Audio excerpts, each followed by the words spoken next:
check, check.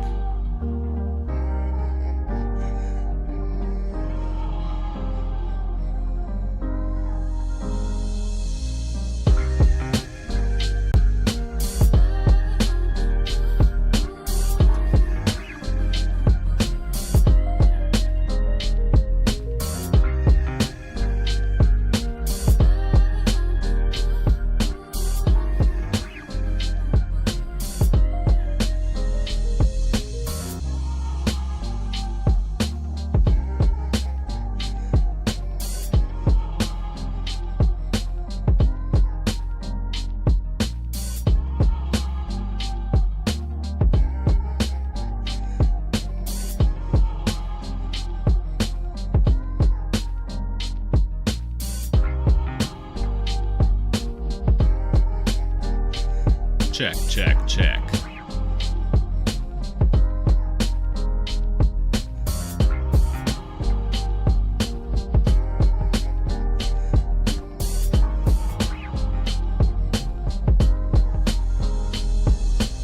Check, check, check.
Welcome, one and all, to the glorious return of Give and Take, the greatest fab show on the internet, airing between the hours of 8 and 9 p.m. Central on this YouTube channel on Fridays. Anyway, yes, that's right, you got the return of Give and Take before both GTA 6 and Silksong. That's the world you live in. Congratulations. If you don't know, my name is DM Armada, and I'm here to bring you some of the hottest takes. And I'm not alone, because I have my friends along for the ride. Here they are themselves. It's Breezy, and it's TCG Talk. Breezy, how are you doing today, sir?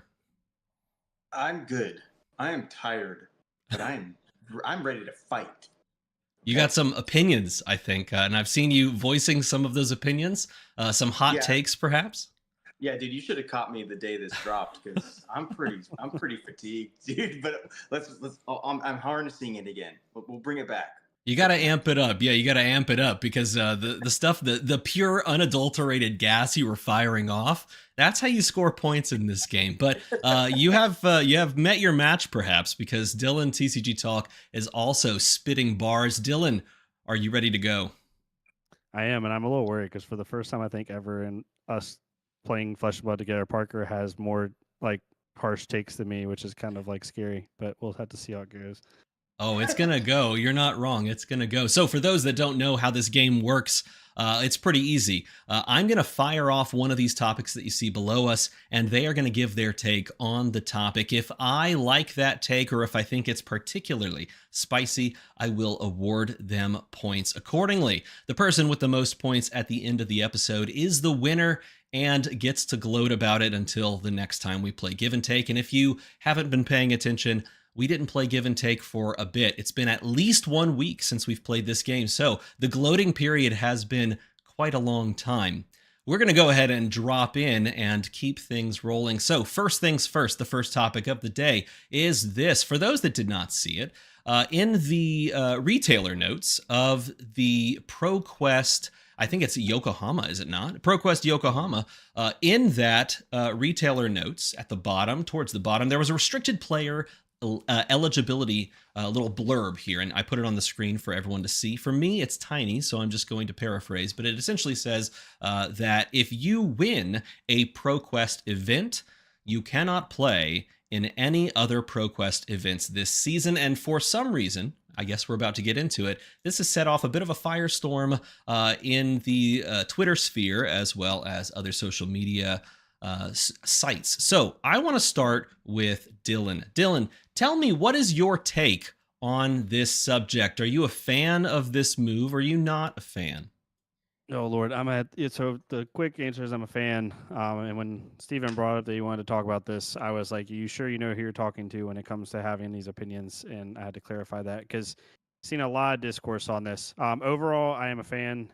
I think it is the right direction. We'll get into it here with follow-up questions, but the core reason of ProQuest season, when it was made in 2022, was for people to punch a ticket to the Pro Tour.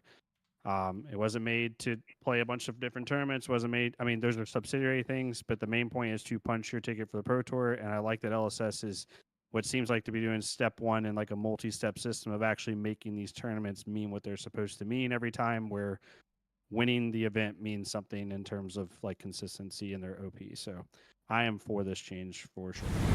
So you're a fan of them making this change, but I want to hear from Breezy. Sorry, I got distracted by that amazing shirt. Let's see if we can... Oh, no, it's just cut off. There it is. Breezy with the new classic Gravy Bone shirt. For those that don't know, actually at the very bottom, it does say some pretty cool words as well. But there it is. I want you for Necro Crew. And then my favorite part, nearest body of water. That's right. Yeah, just go to a pond. Indiscriminate body. Just pick a body of water and you are in for it. But Breezy, go ahead and tell us your take on this as well. I mean, I'm pretty against it. I think that LSS should allow people to play as many games as they want, because it's for the community, right? Like, that's part of the game, right? You're supposed to be able to... I'm just kidding. This is stupid. This is trash. Is it stupid or is it not? So I'm confused. Where do you stand? The whole thing, the whole discourse is stupid. There's only one right answer. It's, if you win an event, You sit down, brother. You sit down. You win an event and you shut up. And if you don't want to shut up, you're going to find excuses as to why you should keep being loud. And it's because you want to play with your friends. It's because it's one of the only chances you get in a certain time period to go to other stores, because apparently outside of ProQuest season, those stores' doors are closed and you're not allowed to go there for some reason. And those people that usually go there during ProQuest, they're not there outside of ProQuest. So you're not allowed to show up and play with them any other time. I think this is the best move that LSS could have made if they want to support new players at a lower level of play that still have just as equal right to have a Pro Tour championship under their belt. How many names have we seen, even in this just past Pro Tour in Singapore, that we didn't previously know about? I mean, sure, there's like the home names, the staples, the people that everyone's rooting for, the hometown classics, but there's a lot of new and up and coming people. And if some of those people would have been shunted by people farming gold foils or homeboy handouts at the top two tables, those people probably may have never gotten it. So yeah, this is a great call. So take it or leave it, give it or take it. That's what I'm giving. Bonus points for the passion and the fire in your answer there. I can appreciate that. So it sounds like both of you are of the same opinion that you would prefer other people take those spots rather than it sort of be passed down. Is that correct, Breezy? Is that kind of how you stand? Yeah, for sure. I mean, yeah, 100%. Is someone? Yeah, yes. I don't know how else to say it. Yes. Okay, Dylan, same thing. Yeah, it's like when it comes to the passing down thing, like I don't agree with that at all. Like it's just I've seen so many Ram takes, and like obviously I can't account for every person's situation all over the world, right? The one of the greatest things about Flesh and Blood is it's like worldwide at this point, and so everyone has different stuff. I've played Flesh and Blood games in Dallas, Texas, where you have freaking 10 armories a week you can go to if you feel like it. And I've also played a Flesh and Blood game in Scotland with one freaking store within like 10 hours. So like I get it, but like this whole I want to stick on the fact that first place should mean the ticket, nothing else. Like I've seen people say that me winning week one takes away from people playing Fab. Like Parker said, it doesn't. You can still go to armories. You can if you are really that entrenched with hanging out with your community and playing with your friends, go to the other ProQuest, support your buddies, play games on the side, buy packs, like talk to your local game store and say, hey, with these changes, is there any way we can set up a side event like earlier in the day prior to the ProQuest so people can play? If you live in a bigger area, set up 1Ks with your event. If you really have that many ProQuests and like 6 or 7 ProQuests and you're worried that by week 3, 5 people aren't going to be able to go and it hurts your scene, we'll talk to the stores for week 3 and be like, hey, can we set up a 1K the day before for people to get extra? Like there's so many ways around this. The whole thing of like just pass it down so I can play more Fab doesn't make sense to me. And people are saying if I win, it's gonna hurt my community because now no one's gonna go. If you're in a community where one person winning like derails 7 people from going, everyone's life situation is different. Like I'm sure there's a situation out there where that actually does happen, but for the most part, I feel like that's just wanting to like address the problem without actually just like working through like 2 seconds of a solution.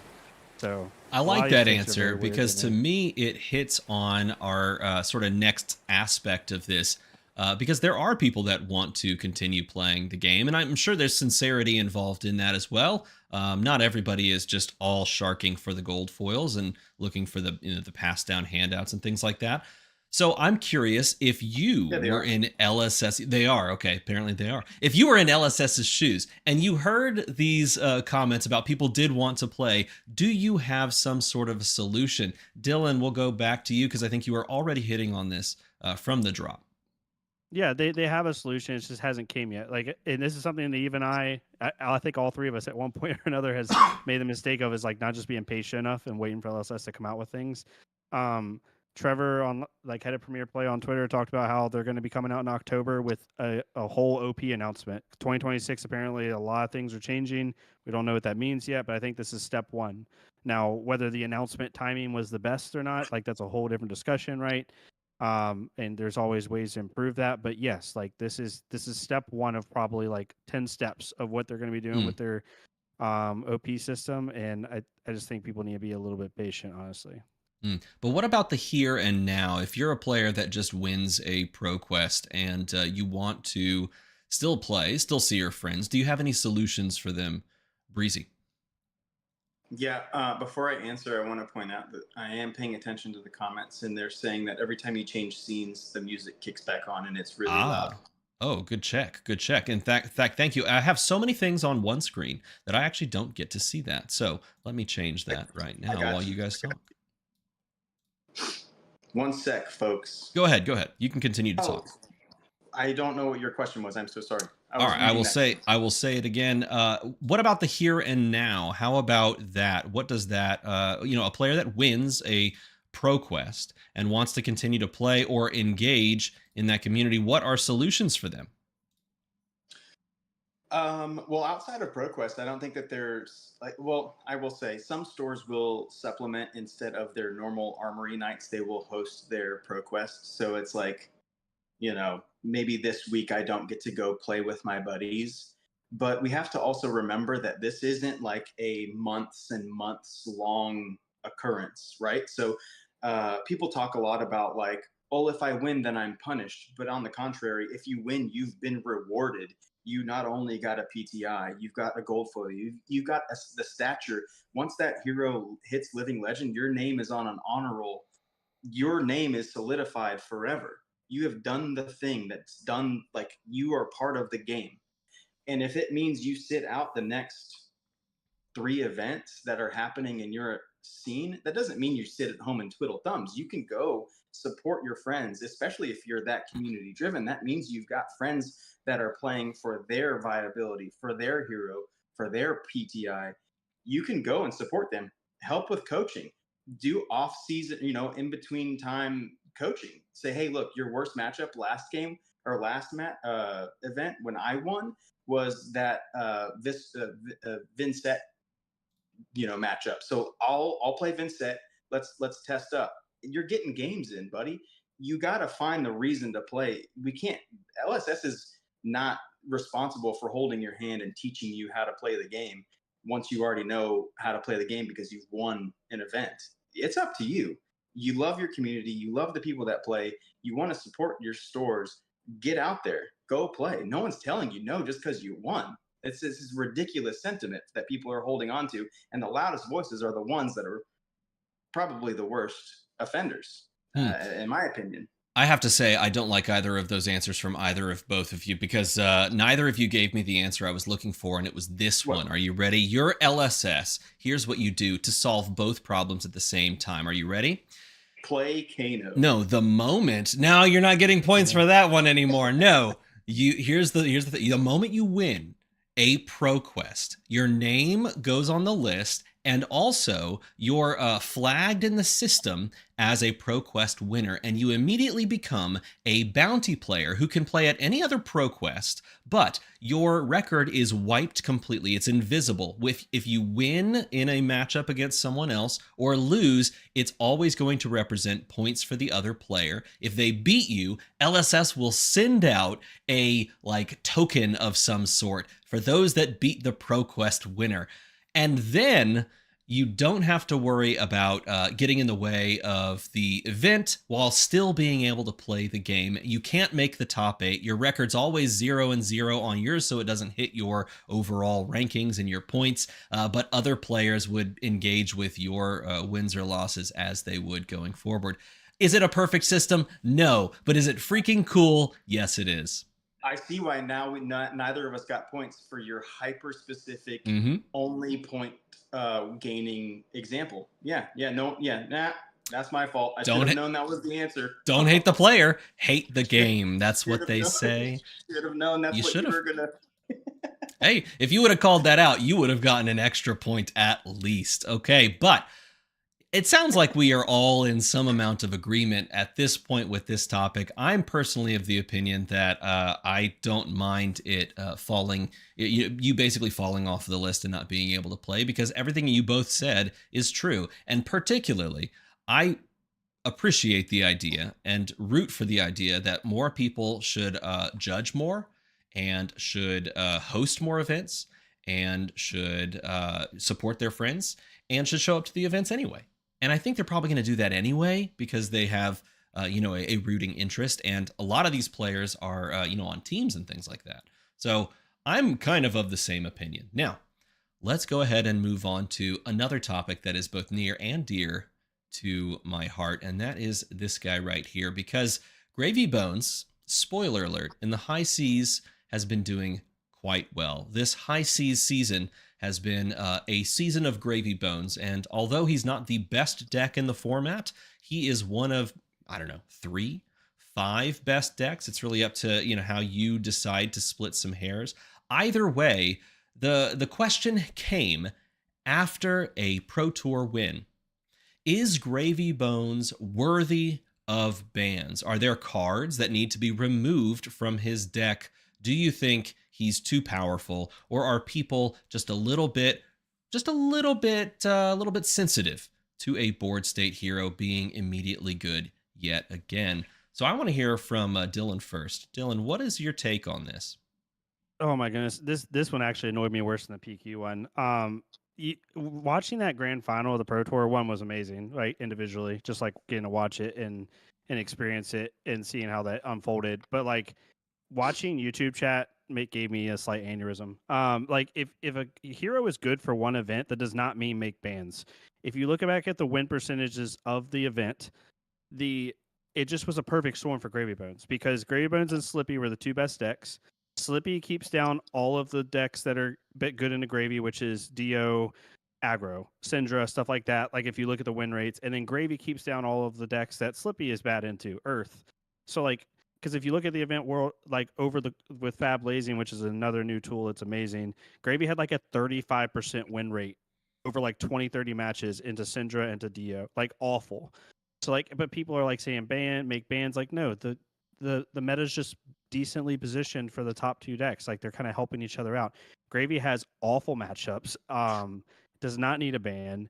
It had one good event. It wasn't even top 2 in terms of total wins, or maybe top or second or third during national season. Like this is the most open format we've ever had in terms of like there's like 10 plus heroes you could play where I would sit across from you and be like, okay, they're actually trying to win.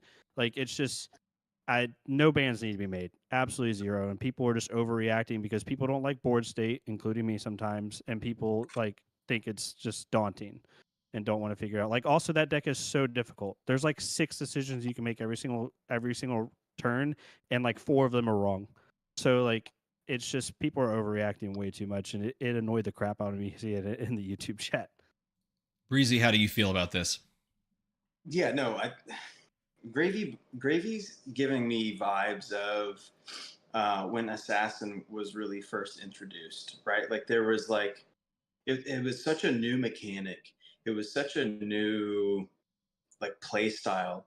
Though Gravy has the nuance now that past illusionist players can easily pick up the play patterns, and if you've ever played, any illusionist in the game, then you'll know that they're not easy decks to just pick up and play and qualify with. But at the same time, we haven't had like answers to the deck yet. Just like you remember Yuzuri, that's a hero you can play right now, and no one knows or remembers what she was capable of when she first came out. Were people getting experimental and tinkering with that deck and having great results? Yeah, absolutely. But then answers started to follow through, and then she fell down the ranks. And I think it's only a matter of time for Gravy, and especially with the path projection that LSS has been taking. I know we're going to get to it, but with some of the Guardian Mastery set, there's not only supplemental things for Guardian, but for against Guardian. I mean, there's tools that are in their belt now that they're gonna start to produce that are gonna bring Gravy down a peg or two, or not aura, but ally management, things that can't be prevented that also do weird stuff. It's gonna happen. It's gonna happen. And so to call for bans this early, just because a hero is doing well, imagine if it was doing poorly. No one would buy the product. No one would be caring about the product, and it's actually a benefit because not many people are playing Marlin. If every hero was a miss, that's not good on LSS's part. So we got to have that standout character, and it's Chaboy right here, and he's so fun to play if you know how to play it. And if you don't know how to play it, it's actually probably an introductory to how illusionists play. It's actually like a really great middle ground for people just starting the game. And they had the deck, the precon, great. Oh my god, they're one of the best precons they've ever made as far as mechanically how the hero wants to play. They gave even the one of like what's it called, the Call to the Grave. No, that one too, but the old Arcane Rising card. Back Alley Break-In. Yeah, Back Alley Break-In. Right, which a lot of people are playing still to this day, a one of or two of in their decks, and they're producing action points off of it. So, I mean, it's just a great hero from intro to like. It's not been enough time to call for any kinds of bans just because he's been doing great. I will play the devil's advocate because I know a lot of people are talking about maybe, removing a golden tipple or, something like that. I would say if the deck does need to be touched, I would be on the Saltwater Swell train because I do think that just feels like a card that makes the deck go even further down the rabbit hole than it probably even needs to. This one feels a little bit more comfortable moving. So I am going to challenge you both. I gave you my opinion. I want to hear Breezy. What would you remove if you had to remove a card from that deck? What would it be? What would it be? What card from that deck would you pull to try and bring its power level down, even if you don't believe the power level needs to be touched? Even though I don't think it needs to be touched, I think the biggest swing turns, if you can pull it off, either come from what you said, and this was, in our show notes, this was something that I was thinking. It was Saltwater Swell. Even the blue is can do things. But ultimately, I think it's either that, but I'm going to commit to Conqueror of the High Seas, dude. The big boat. The big boat can do some. We saw it in Singapore, dude. There were some turns there where that boat swung the game. I mean, it can swing your game. And the thing about Gravy Bones is you can get down to 4 life and still have that Prism style comeback if you find your big swing turn. And most of those big swing turns are from your big boats. And so I'm not advocating for it. Please don't clip this and say that I'm calling for a ban of the big boat. But yeah, I would say if you're forcing me gun to the head, I'm gonna say get rid of it. Just do it. Get rid of that. So I hate that take, but I gave you bonus points for the spice. For the spice purely. I would hate to see Conqueror of the High Seas banned. That would be the most painful removal of them all. But no, yeah, Dead Threads would be the most painful removal of them all. It could be. It certainly could be. But let's go ahead and go over to Dylan, TCG Talk. What do you think? What would you touch if you had to touch one card from that deck? Yeah, the boring answer is Swell because it's Belittle. It's literally a slightly less consistent Belittle. But when I can look at the top of my deck on demand every turn and see if I'm going to hit a blue, as well as use Gravy to filter cards, and then look at the top of my deck, like in Gravy, it basically functions as a Belittle if your deck is tuned properly and you know what's on top. Like that's the easiest one. I would probably hit just blue so you can have some damage output with Red Swell. If you want me to go in Parker's direction, just go off the rails for 5 seconds. It actually would be Dead Threads. On-demand Tunic every single turn is pretty good. Although I don't think hitting that would it would be a feels bad, but it really wouldn't change a ton in my opinion. I don't know. I agree. If you gave, because people would just use Tunic. Sadly, we still have the one chess piece that eventually one day will be banned 5, 10, 15 years from now, hopefully. Anyway, but Swell is the obvious one because you can't take away Tipple because the deck literally ceases to function. Correct. Like the deck is god awful if you take away Tipple. Even if you take away one color, it sucks. Like maybe you take away blue Tipple. But Swell is basically Belittle, and Swell is whenever a good Swell turn hits, we saw that a couple times in the top 8, it takes a good turn to like an ungodly 20 plus damage turn because now they can use their Gold Kiss Rums and put out multiple out. Like they have all the resources in the world to do things. So Swell would be the most obvious, but yeah, I do not think there should be a ban. Yeah, I agree. I think if you're touching anything, it's probably red swell specifically. I think if you take blue swell, you're taking something, I think, quite powerful from the deck. And it's not a consistency factor, but it is something that you do use in the late game for long games quite often to try and set up turns that go around these more fatiguey style lists. And you can also just use it in the mid to late game for just extra distance and damage and things like that. But I would not want to touch the blue. If anything, I would touch the red. I think it's interesting to touch the red because you're taking out a clear, damage source in that red, and you're leaving the blues in place, which is your blue base anyway. And then you have to ask the question: do I want more reds in the deck? Do I want less reds in the deck? Do I want to keep it kind of as is? And you're also removing something good for the mirror, so keep that in mind as well. Removing the red swell is good for the mirror. I'm glad no one said chum. That would be terrible. And no one said my spoiler card, Whaler Humperdinck. So that would have been terrible. You would have gotten negative points if you said that. So you both. Also, there's treasure pack conquer the high seas. People would kill you for that one, Breezy. That's I like would. I own 3 of them. $450. Yeah, Yeah, it's like $450 for a place. I own 3 of them. If that happened, I would light them. I would burn them in effigy.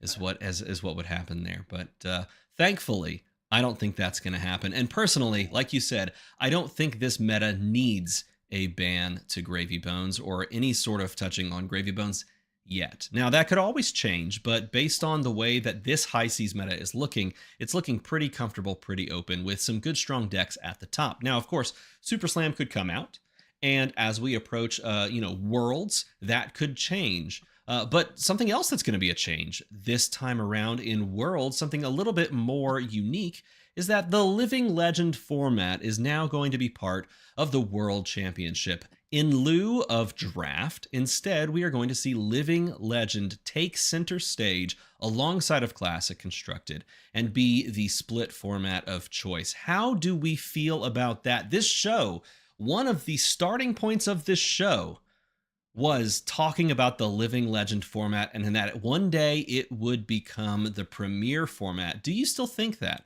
Breezy? Oh yeah, for sure. I think so. I mean, as more heroes come into the game, heroes should also exit the game. There's, in essence, going to be two sides of this game.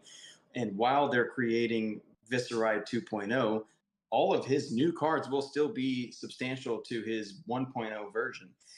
The heroes in Living Legend are inevitably going to become the most powerful heroes in the game. And I know that there's the option and potential to ban or restrict certain cards in the Living Legend format. We've seen that before. So, that's something that they'll have to discover as time goes on. But still, if people want to play Flesh and Blood at its peak, at its highest potential, with no bars held, it's going to be Living Legend. But it's not always going to be the newest, hottest, freshest thing, which usually people chase. It's going to be, as years go on, it's going to be the desired, nostalgic format. I can agree with that, but I want to hear from Dylan before I kind of give my own thoughts and chime in. What do you think, Dylan? I think Living Legend may not ever be the biggest format, but it's gonna be the format that kind of sends Flesh and Blood into actually like competing with the top dogs in the TCG industry. Like, there's so many benefits to it being a really useful format. The first one is like player nostalgia, like players being able to go play back of their favorite decks. Whenever you get a new player, everyone's always came into that experience train where like a new player is like, you tell them about a story about how stupid Viscerai was, or or Icelander or anything like that, and they actually can like now experience those heroes. For entrenched specialists, you now can continue to play your hero, which is going to get people to go to events more, right? Like if we get to a point where like a quarter of the events every year are Living Legend, like that's just going to make people want to travel more, especially if the OP system changes in 2026, where I think it's going to go, which is pro points and world tour points for every win you can get. It's going to incentivize people even more to go to those LL events.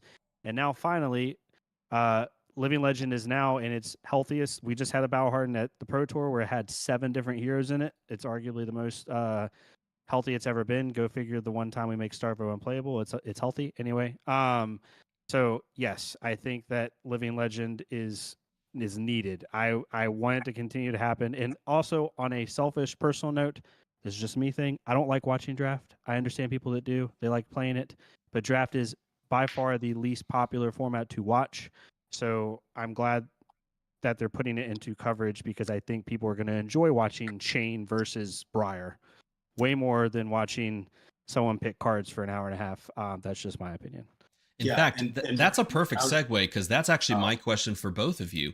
I want to hear, and we'll go in reverse order this time. So, Dylan, continue where you left off. I want to know why you think they made the change, and of course, if you think that this is a major benefit to the coverage overall, if it's coverage related or if there's more behind the scenes. Why the LL change? And we'll do it. You know what? I changed my mind. I want to hear from the man himself. Go ahead, Breezy. Well, and actually, that is a better segue than me interrupting because one of my points that I actually, as soon as I finished talking, I was like, wait, I know this question after looking at the notes. I was like, wait, I should have said this. So actually, one of the things that this introduces into the pro competitive scene is, yeah, it's okay to have you hear a lot about testing teams. They'll go in and they'll get cases of the new set. They'll practice drafting at the draft house, and they'll get really good at it. So they'll have their CC staple main, and then they'll get really good at the newest set. Maybe they'll find loopholes that people just competitively haven't found yet. And there's just that nuance to having something so new and fresh that gives you that competitive edge. But what Living Legend is asking new and old players to do is to revisit the history and go into the archives of this game as a whole, right? Like, it's 6-7 years old now at this point, and you can't just get by on the newest thing. You have to dip your toes into things that were pre your existence in the game. For a lot of people, find the best deck in the format on a completely different level and really, really commit to it. And that's a really, really, really competitively heavy thing to do. And I think Legend Story Studios having that foresight and forethought and saying, hey, let's not forget about where we came from and challenge the best of the best to remember what that looks like. If they want to come out 3-0 out of Living Legend day 2, that's huge. That's a huge edge for people that really want to commit. And it really shows the competitive and sportsmanship style of those people that want to get to the finish line. It really does. I like that take. Anything to add to that? Dylan, what are your thoughts? I think I have no backing of this other than personal opinion. I think one of the reasons they're also pushing Living Legend is just product sales. Like, think about it. Once Kano goes, what is your reason to buy Arcane Rising? Tales of Aria right now, I mean, unless you're a Jarl player with very specific singles or like at one point Aurora with some of the lightning stuff, like it's just going to make those sets continue to sell since we're in a non-rotating game where sets, unless they change something, are never going to rotate out. Like, I mean, even look at Rosetta. Like, if they would have made the LL changes a year from now, that set's like, who's going to buy it? But now, if you have LL going on all the time, now you have a reason to crack boxes for fun, right? If you're building Icelander or building, eventually like Florian after the LL and stuff like that, like there's reasons to buy product, there's reasons to continue to buy singles, and they don't. And now it just helps product sales across the board. Now, is that the reason? Probably not the reason, but I think that in a non-rotating format, you have to make people care about the old product at some point because you want to get rid of it, or just sell it in general. So I think that's another reason from a non-play perspective. Those are both good points. I hadn't considered either of those. The idea that you're really hearkening back to the origins of the game and encouraging people to look at those, play those heroes again, continue to engage with the history of the game. I mean, it's called Legend Story Studios after all, right? But then also from a product side, you're moving singles from those original sets. And it's not just coming from the latest, greatest hero making random X card from Arcane Rising, in this case, Back Alley Breakline, great again. Now it's actually just playing the entirety of those class cards from that set because, Kano is legal in this format, that sort of thing. I like that. And it does provide a little bit more dynamic portions of coverage, particularly if the draft format is lesser than high seas, because I think high seas is the high watermark for what a draft set should look like and how engaging that it should be. I'm not sure you're going to surpass that anytime soon. And if you can give someone a reason to stay on the channel and continue to watch and engage, especially if it's a format that, like, is truly eternal and is always going to be evergreen and able to be engaged with, that's a good idea to put that front and center on the stage. So I'm a big fan. Now, I'm curious, though. This is a question that I'll just rapid fire at both of you. Dylan, if you had to play in an LL tournament, I'll even go further. Let's say LSS reaches out to you and says, we want you to play in the World Championship and we're going to feature you. What deck for LL are you going to pick up and play for that tournament?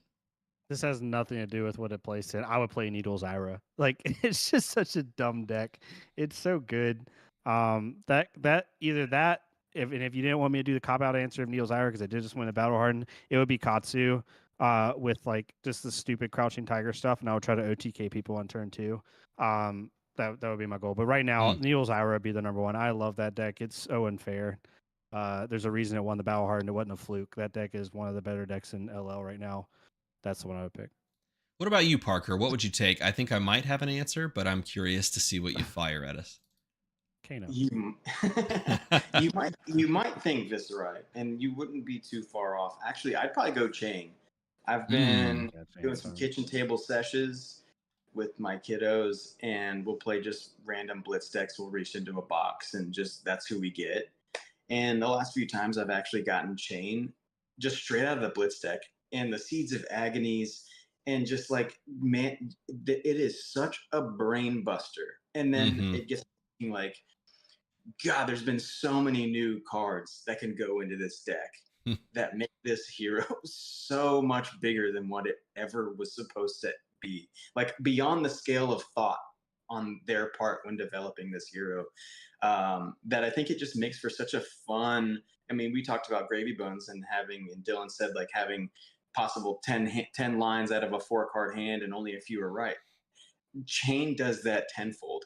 And I think that, even if you 0-3 drop out of a LL event, if they said you're going to be featured this time, it would be the best time ever, because you're in the tank half the game. You're playing against yourself half the time. And I think that's really, really fun. It gives you that chess-like mental puzzle. And also, he's just a top tier hero and living legend. It's not for the faint of heart. It's not what I would suggest for people who are getting into the game right now. But if you've got some gusto, dude, Chain that's where I'd go. It's pretty hilarious because I think the lion's share of people joined Flesh and Blood in the Monarch era. And I remember sitting down at pre-releases and going, Chain is breaking me, and I have to sit there and think about, like, I got to do this, then I have to do this, then I have to do this, and then I have to plan out for this, and then if I pitch stack this correctly, then I'll see it. It was like, this is not the most new player friendly deck, but you're right, it is a blast to play, and it's one of those decks that makes you feel rewarded for hitting the thing. And well, speaking of hitting things, I heard that's what Guardians like to do. And I don't know if y'all knew this, but the Guardian Mastery Pack is rolling around here very soon. It's going to hit us in August, and I had a spoiler go up.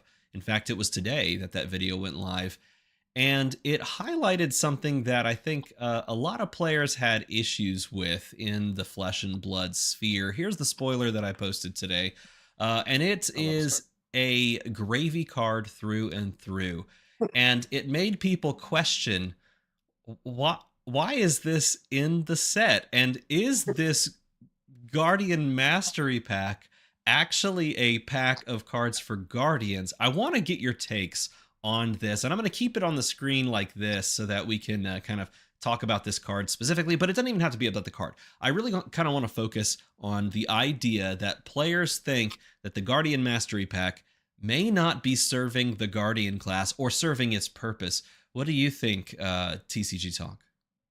I disagree with this, like, wholeheartedly. Like, yes, some of the cards are very servability, right? There's some obvious thematics to the set. Like, they probably did that purposely, because Flesh and Blood is always going to kind of, wrestle with that, because they do care about, like, their world building and stuff like that. But I think some of these cards are great. Like, there's some card, like we talked about before the stream, like Headbutt.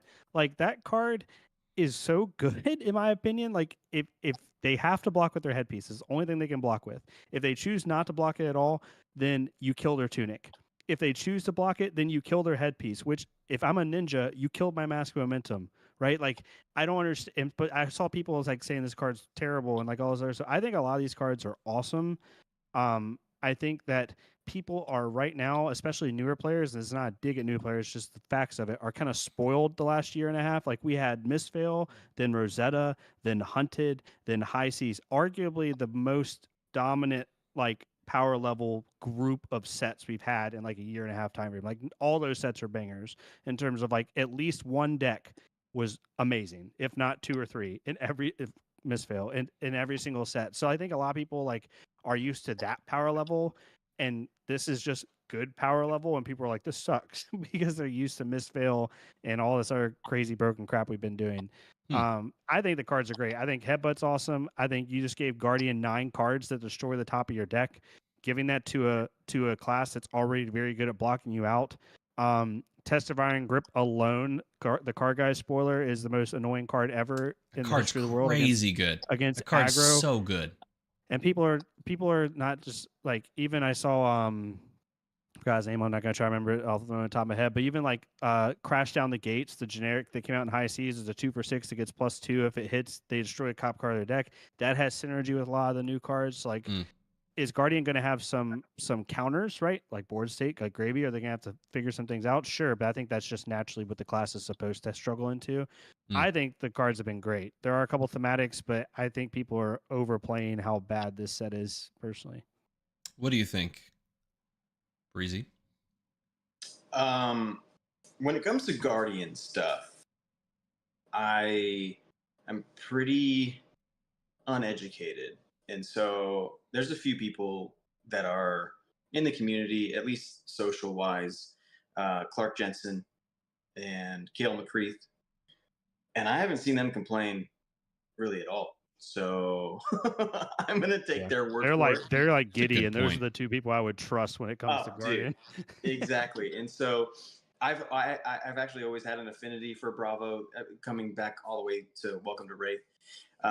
There were some early draft events where I've drafted as Bravo, and dude smashes. It plays really well. Like the math on Guardian is really, really fun, especially when you start to incorporate pummels into the mix. And so I think seeing just the handful of cards that we've seen, I don't think it's a narrative worth like closing the book on yet. I mean, we've only seen the Majestics, right? We haven't seen the commons and rares and the things that are going to be really supplemental and supportive to like filling out a deck. We've seen some of the power cards as far as they go rarity wise.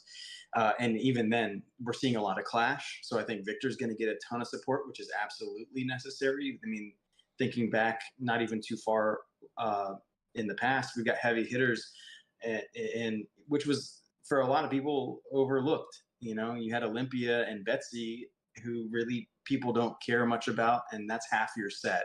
And so if you can swing back in some support for one of those heroes like Victor, which we're seeing a lot of the clash, and then we're getting a lot of that Bravo crush effect and even Valda stuff. I think this is going to be a home run of a set. I don't think that anything is underwhelming thus far, at least, like I said, when looking to the Guardian Masters that literally go to play Callings with like what some might call a pet deck, but it's literally the hero that they've committed to, and they actually get decent results sometimes. And so like I think that Guardian is the Guardian Mastery pack anyway, there's still a lot to be told. What we've seen so far, it looks fantastic. It looks, the people that are saying it's underwhelming or maybe supporting anti-Guardian tactics, they're not looking close enough. They're looking too broad. That's exactly the point that I want to make. And I'm gonna steal away this camera for just a minute because I have a bone to pick with you. That's right. It's the bone to pick segment. I just made this up off the top of my head. Congratulations. Welcome to the bone to pick. Look, I have a bone to pick with some people because I don't think that there are people out there that are complaining about this quite understand what the purpose of this type of product is. And maybe I don't either, but I'm going to give you what I think it is. This is not just a collection of cards that you take and you open and you just build a new Guardian deck with. Like, these are not just pure upgrades to Guardian like decks. That's not the purpose. And it's also not the purpose that it's all just good Guardian stuff, good Guardian stuff, good Guardian stuff. This set was designed to be engaged with on more than one axis. Yes, you could buy it for what is essentially glorified singles. Open the packs, get a bunch of singles, and add them to your deck. You could do that, certainly.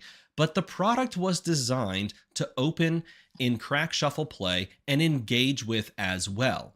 If that's the case, then this product can't just be all good Guardian cards that have no real synergy with themselves, that are just, a smorgasbord. It's all just kind of laid out there and pick what you choose card. But it's not like that. The set is meant to be engaged with from a gameplay standpoint as well, which means you're going to have a moment where you crack shuffle and play and you get one of these Majestics. And you can counteract the game plan of the person you're playing against in that moment with perhaps my spoiler card. And you can win a game that you might have just lost on the spot. That's what's interesting. Here's the other problem that people are kind of posing. If this is in any way, shape, or form feeding any other class than Guardian, it's bad.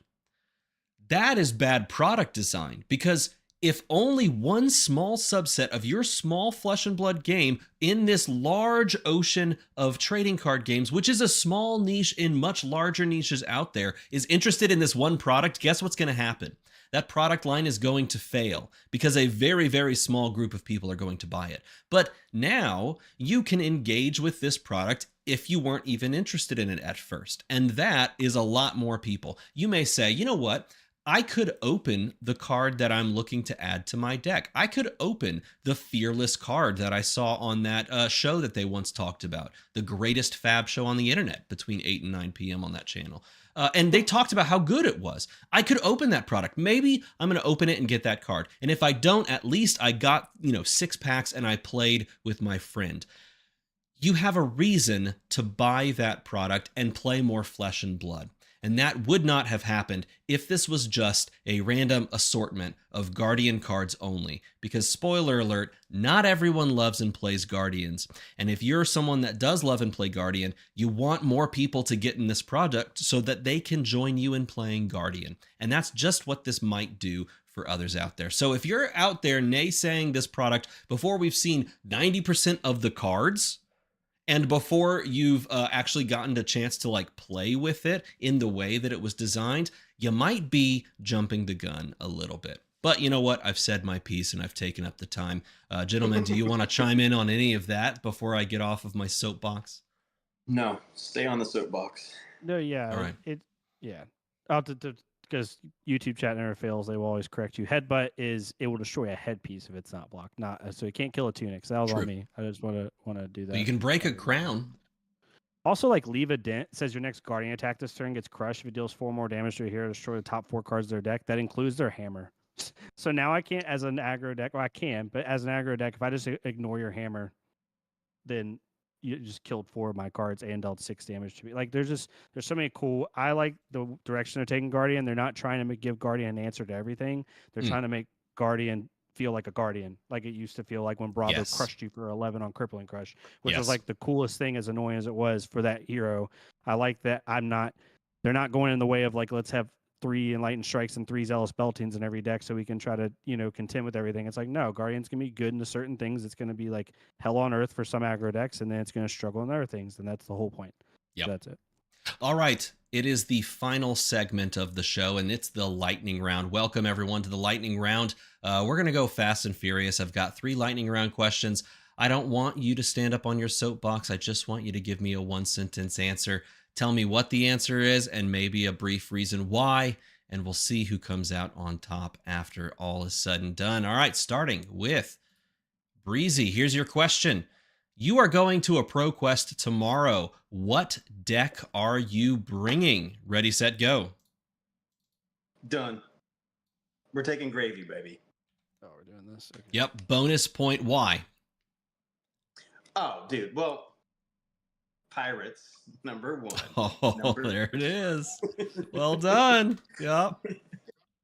Number 2, best deck in format, bar none. There it is. Well done, done, and done. All right, over to you, TCG Talk. This guy. Ooh. I win. No, I'm taking Katsu because I like OTKing people on turn 3. It literally feels like Kano. It's like how Kano used to be before they took all of Kano's fun tools away.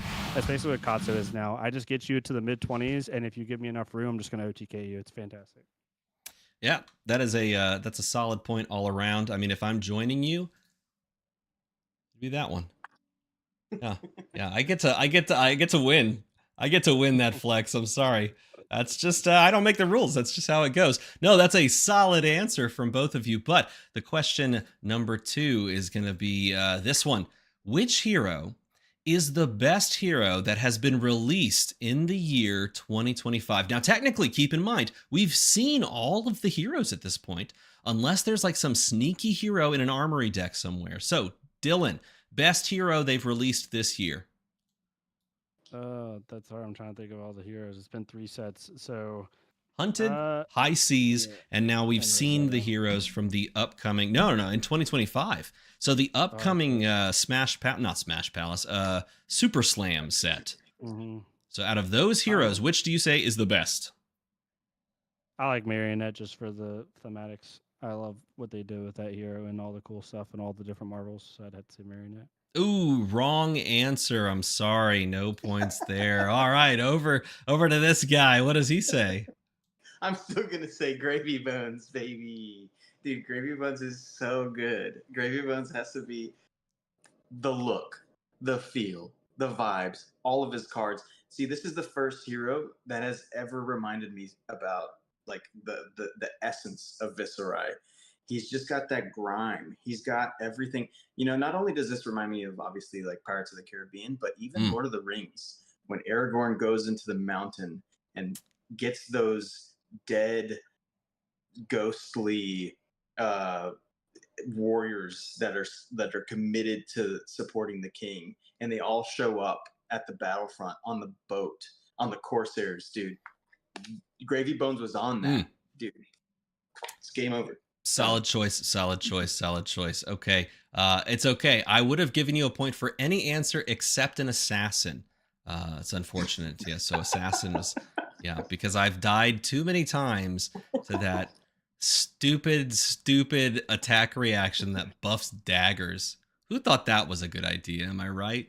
What the heck, man? Anyway, in any case, the final question. This one's a good one. Happy birthday to Harry Potter. Yes, that's right. It is Harry Potter's birthday, and I know we all celebrate in our own special ways. I'm not going to ask you how you rang in the birthday of the boy who lived, but I do want to highlight the fact that it is a very wizardy type day. So I want to hear from you.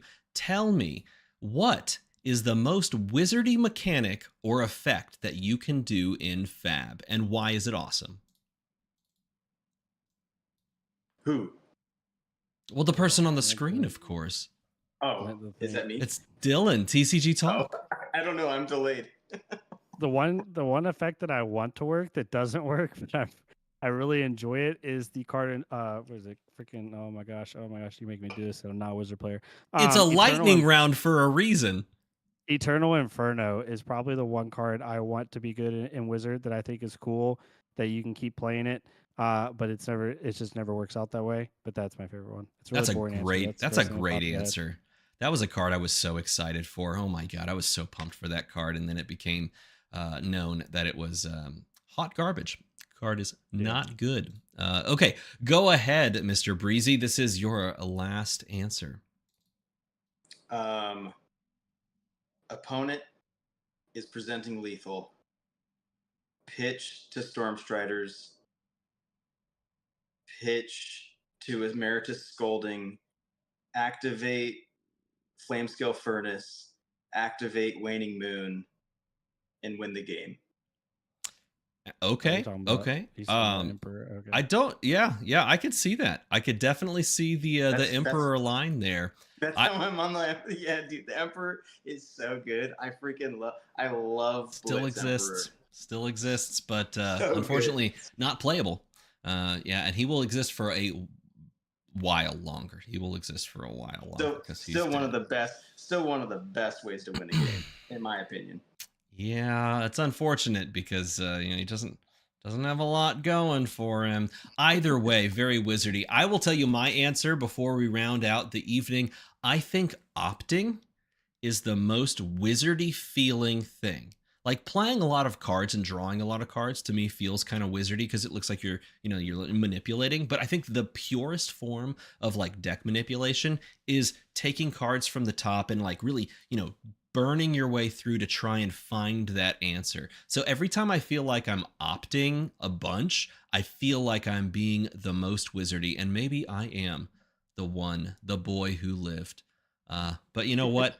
I am not the man who won today because that honor goes to TCG Talk. Congratulations, Dylan, for picking up the win today on another episode of Give and Take. In fact, it's Give and Take returns. Do you have any words to say for yourself after picking up this win on such an auspicious day? No, just tell everybody out there, be patient. Let LSS do their thing. Give it a couple days or a week or two. They'll figure it out. But yeah, it was fun. Excited for ProQuest season. We have a couple here. I'm probably gonna try to play Katsu in one of them, and hopefully I can OTK some people. But yeah, or no, we're doing L. I think we're doing we're doing LL. If we do LL, then I'll probably play Ira, so that'll be fun. Anything to say before we sign off, Mr. Breezy? Yeah, Dylan Thompson's takes are wrong in Pheno Black, and Cornelius Jenkins are freaking gold farming. Thank you, everyone. It's a great evening. Have a great evening. By the way, there was a hidden bonus point. No one mentioned Kasai today. If you mentioned Kasai today, you would have gotten 5 extra points. Unfortunately, the bonus points will go unclaimed, and that's our show, everybody. Have a good evening. Good night, and good luck.